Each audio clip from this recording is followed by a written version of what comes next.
If you've ever talked yourself out of setting a boundary because you didn't want to hurt the other person's feelings, this video is for you. Does the word boundaries feel heavy to you? Like, is it riddled with confrontation or something? For a lot of people, it does, because so many of us are wired to be the peacemaker. And being a peacemaker is admirable, right? But here's what I want you to sit with. What about how you feel?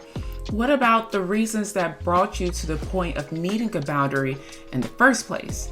Does that just go away because you care more about their feelings than your own? If your gut reaction is to downplay it, to tell yourself to suck it up, it's not that big of a deal, I'll get over it, I want you to hear this. Your pain, your discomfort, your hurt is real. And my feelings matter just as much as theirs is something I want you to actually believe by the time this video is done. So today, I'm sharing 3 practical tips for setting boundaries without letting guilt stop you. So let's start. Tip number 1, get comfortable with being your biggest advocate and embrace the fact that you can't make everyone happy. You have to advocate for yourself. When that restaurant gets your order wrong, when the doctor declines that test that you really feel that you need, when that person assumes that you'll just jump in and take care of everything for them, because you did before, you should be your biggest advocate. There should not be a scenario where someone is a bigger advocate for you than you are for yourself. By being the one, you're showing that you're meant to be respected, that you deserve respect. So when you don't advocate for yourself and instead yield into trying to please everyone else, you're teaching people to not respect you. You're teaching people not to pay attention to your pain. You're teaching people to not prioritize your needs. You're teaching people to ignore you. Is that what you want? Are you okay with that? No, like seriously, I want you to take a moment. If you need to pause the video, that's fine too. Reflect on that. Are you happy with that? Because if you do love yourself, if you do have healthy levels of self-esteem, if you do respect yourself, that should never be the case. Also remember, you can't control how they feel regardless of what you do. You can still do everything they expect and it will still not be enough. So why should you dismiss your pain so that you don't have to, so that they don't have to adjust? That's foundational people pleasing. Not everyone is going to be happy with you. In fact, some people will paint you as the villain simply for not doing what they want you to do.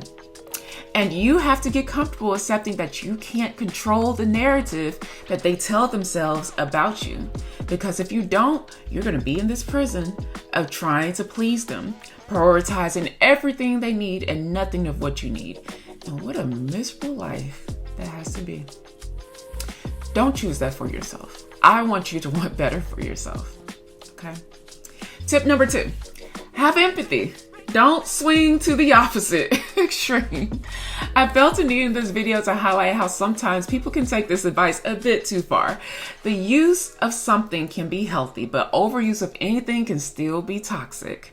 So that applies even to this. So what I mean is, don't come off as rude or entitled when you're setting your boundary. You can objectively state what your boundary is. You do not need to name call or put down or insult the other person as you do it. That's completely unnecessary, even if you feel like it's a fact that you're just sharing. Emotional intelligence is needed in these moments. I'll explain what this line looks like in action. Is to just ask yourself, how can I be kind to this person, but still respect my needs and feelings? What does kindness sound like in boundary setting? So here's some things to think about. First, it's a calm tone and a conversational volume that can set the stage so that the other person can be receptive. How you say things matter just as much as what you say. It's a proactive way to help calm the defensiveness that can rise when you're expressing your boundary. Kindness also means being thoughtful about timing. Doing it in front of an audience is not the way to go, if at all possible. Try finding a time that is private and before the boundary needs to go into effect. That gives them some time to process it. And it's away from additional noise that can make the situation worse, because many times that turns into entertainment moment for that audience, and that is not the vibe that you want in this type of situation. Then if there's a middle ground or an alternative that you're comfortable with, why not offer it? Now, this can be tricky, I caution. Be sure you're not allowing the person to talk you into ignoring your boundary. I would even say only do this with people that you know for sure won't try to take advantage of you. When you set that boundary, kindness is making sure you're still showing up for that person. Yes, you may have said no to going to bars with them, but you take the initiative to reach out when there's a festival you'd like to invite them to, or a restaurant that you're more comfortable going to, something like that. Kindness is also being objective and describing what you need and avoiding emotionally charged language with negative connotations. Try to avoid triggering words that will cause offense. You know what some of those words are for that person. Try to avoid those. And remember, don't become weird about it afterward. Move forward just like it's any other day. You don't have to interact differently with that person just because you set a boundary around something that's unrelated to your daily interactions. Unless, of course, it's actually related, but you get what I'm saying. You can be kind and be an advocate for yourself at the same time. It's possible. Now, tip number 3, my last one. Practice setting boundaries with lower stakes.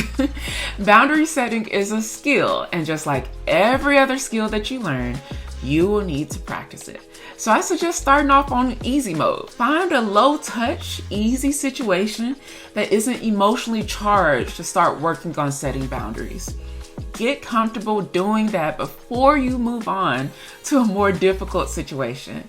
That means starting with setting a boundary with your best friend about where you go for girls' night, asking if you could go somewhere that has healthier options for you since you're trying to watch what you eat. Something like that. It's easy enough. Start there instead of jumping directly into setting boundaries like with your parent about the unsolicited advice they give you. That's a big jump to go to that. And by doing that, this helps you build confidence before you need it most. Okay?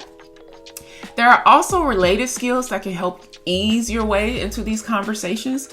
The 2 main ones I'd recommend are emotional intelligence and conflict resolution.